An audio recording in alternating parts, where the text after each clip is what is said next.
کیا آپ نے کبھی سوچا کہ ہمارے کچن میں موجود ایک چھوٹی سی لونگ ہمارے جسم کے اندر کتنی بڑی تبدیلیاں لا سکتی ہے؟ آج کل سوشل میڈیا پر اور قدرتی صحت کے حلقوں میں لونگ کے پانی کا بہت چرچا ہے۔ بہت سے لوگ یہ دعویٰ کرتے ہیں کہ اگر آپ مسلسل 7 دن تک روزانہ صبح نہار منہ لونگ کا پانی پئیں تو آپ کی صحت میں حیرت انگیز تبدیلی آ سکتی ہے۔ بسم اللہ الرحمن الرحیم، اسأل اللہ العظیم رب العرش العظیم ان یشفیک یا شافی و کافی و آمین۔ السلام علیکم، میں ہوں آپ کا ہیلتھ کوچ ڈاکٹر سید فیصل جیلانی۔ سوال یہ پیدا ہوتا ہے کہ سائنس اس بارے میں کیا کہتی ہے؟ کیا لونگ کا پانی واقعی اتنا ہی فائدہ مند ہے جتنا بتایا جاتا ہے، یا پھر یہ صرف ایک وقتی رجحان ہے؟ اور سب سے اہم بات، 7 دنوں کے اندر آپ کے معدے، مدافعتی نظام اور خون کی گردش میں کیا تبدیلیاں رونما ہوتی ہیں؟ ویڈیو کے آخر میں آپ کو لونگ کا پانی بنانے کا طریقہ بھی بتاؤں گا، اور ان لوگوں کے بارے میں بھی بتاؤں گا جن کے لیے لونگ کا پانی سخت نقصان دہ ہو سکتا ہے۔ تو چلیے ان تمام حقائق پر ایک سائنسی نظر ڈالتے ہیں اور جانتے ہیں کہ 7 دن کا یہ استعمال آپ کے جسم پر کیا اثرات مرتب کرتا ہے۔ پہلے اور دوسرے دن سب سے پہلا اثر آپ کے ہاضمے پر ظاہر ہوتا ہے۔ سائنسی جریدے مولیکیولز میں شائع ہونے والے ایک تحقیق کے مطابق لونگ کا فعال جز یوجینول ہیلیکوبیکٹر پائلوری نامی اس بیکٹیریا کے خلاف مؤثر پایا گیا ہے جو معدے کی جلن اور تیزابیت کی بڑی وجہ سمجھا جاتا ہے، اور اس بیکٹیریا کی حفاظتی تہہ کو بھی یہ کمزور کرتا ہے۔ لیکن یاد رکھیں، یہ نتائج لیبارٹری میں لونگ کے جو کنسنٹریٹڈ آئل ہوتا ہے اس پر تحقیق سے حاصل ہوئے ہیں، جو براہ راست آپ نہیں پی سکتے، وہ پینا صحیح نہیں ہے کیونکہ وہ غیر محفوظ ہے۔ روزمرہ کے لیے صرف لونگ کا پانی کافی ہے۔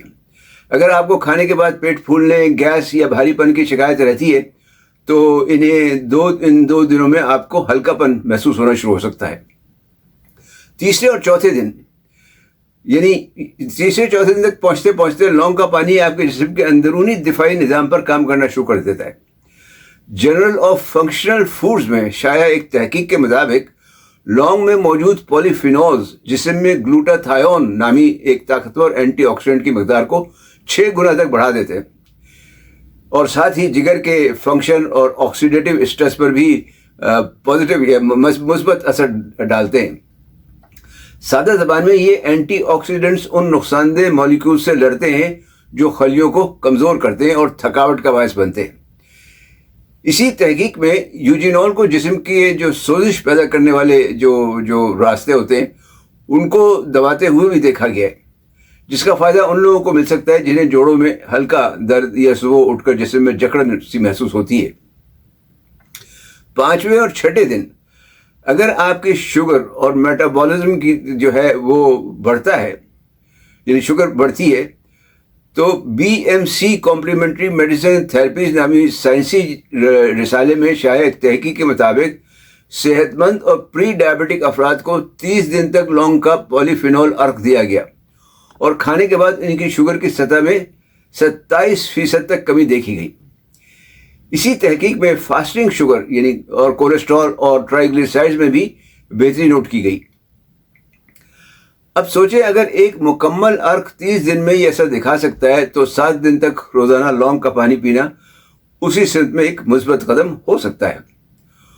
اور 7ویں دن تک پہنچتے پہنچتے بہت سے لوگ منہ کی تازگی میں بہتری محسوس کرتے ہیں۔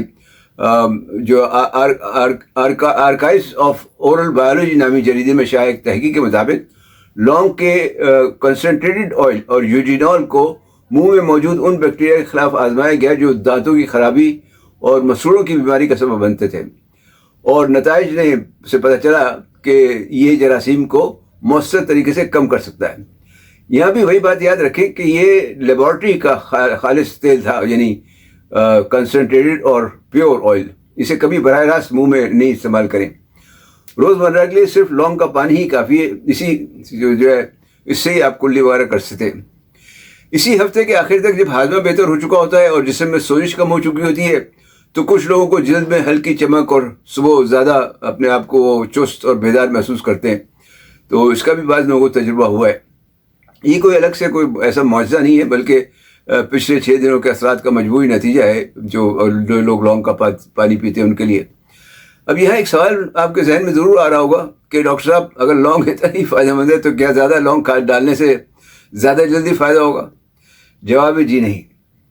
ان تمام تحقیقات میں استعمال ہونے والی مقدار انتہائی کنٹرول اور معیاری تھی، اور زیادہ مقدار فائدے کے بجائے معدے میں جلن اور تیزابیت بڑھا سکتی ہے۔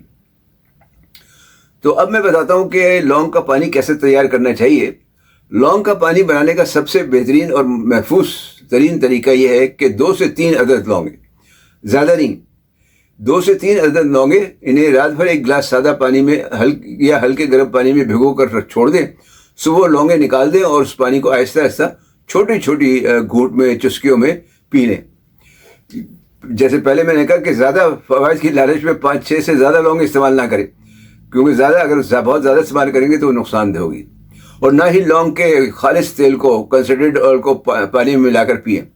نیشنل انسٹیٹیوٹ آف ہیلتھ کے لیور ڈیٹاکس ڈیٹا، جو لیور ڈیٹاکس ڈیٹا بیس میں درج ریکارڈز کے مطابق لونگ کا خالص تیل انتہائی شدید اور گاڑھا ہوتا ہے، اور اسے براہ راست بڑی مقدار میں پینا شدید جگر کی زہریلا پن یعنی ٹاکسسٹی کا باعث بن سکتا ہے۔ اور آخری بات، وہ کون سے لوگ ہیں جنہیں لونگ کا پانی پینے سے پرہیز یا احتیاط کرنی چاہیے؟ تو اگر آپ خون پتلا کرنے والی ادویات جیسے وارفرین یا ایسپرین استعمال کر رہے ہیں تو پہلے اپنے ڈاکٹر سے ضرور مشورہ کریں، کیونکہ لونگ ان ادویات کے اثر کو بڑھا سکتی ہے۔ اسی طرح حاملہ خواتین یا دودھ پلانے والی خواتین کو طبی مشورے کے بغیر اس کا استعمال روزانہ نہیں کرنا چاہیے۔ اگر آپ کی کوئی سرجری ہونے والی ہے تو اس سے 2 ہفتے پہلے ہر قسم کی جڑی بوٹی یا لونگ کا استعمال وغیرہ روک دینا زیادہ بہتر ہے۔ جن لوگوں کا معدہ بہت زیادہ حساس ہو یا جنہیں شدید السر کی شکایت ہو، انہیں بھی شروع میں احتیاط کرنی چاہیے، کیونکہ لونگ کی جو گرم تاثیر ہے اس کی وجہ سے جلن محسوس ہو سکتی ہے۔ اب مجھے کمنٹس میں ضرور بتائیں کہ آپ نے کبھی لونگ کا پانی آزمایا ہے، اگر آپ آج سے یہ 7 دن کا تجربہ شروع کریں یا کرنے والے ہوں تو نیچے کمنٹس میں ضرور بتائیے گا کہ میں شروع کر رہا ہوں، اور میں خود ہر کمنٹ پڑھتا ہوں اور دیکھتا ہوں اور کوشش کرتا ہوں کہ جواب دوں۔ تو یاد رہے، یہ معلومات صرف آپ کی رہنمائی کے لیے، کوئی بھی نئی غذائی عادت یا سپلیمنٹ شروع کرنے سے پہلے اپنے معالج سے ضرور مشورہ کر لیا کریں، خاص طور پر اگر آپ پہلے سے کسی بیماری کا علاج کروا رہے ہیں تو، یا کوئی ایسی دوا لے رہے ہیں تو جناب ویڈیو دیکھنے کا شکریہ۔ پسند آئی تو لائک اور شیئر ضرور کریں۔ چینل سبسکرائب کر بیل آئیکن پر کلک کرنا نہ بھولیں۔ صحت مند، تندرست اور شاد آباد رہیں۔ والسلام علیکم ورحمۃ اللہ وبرکاتہ۔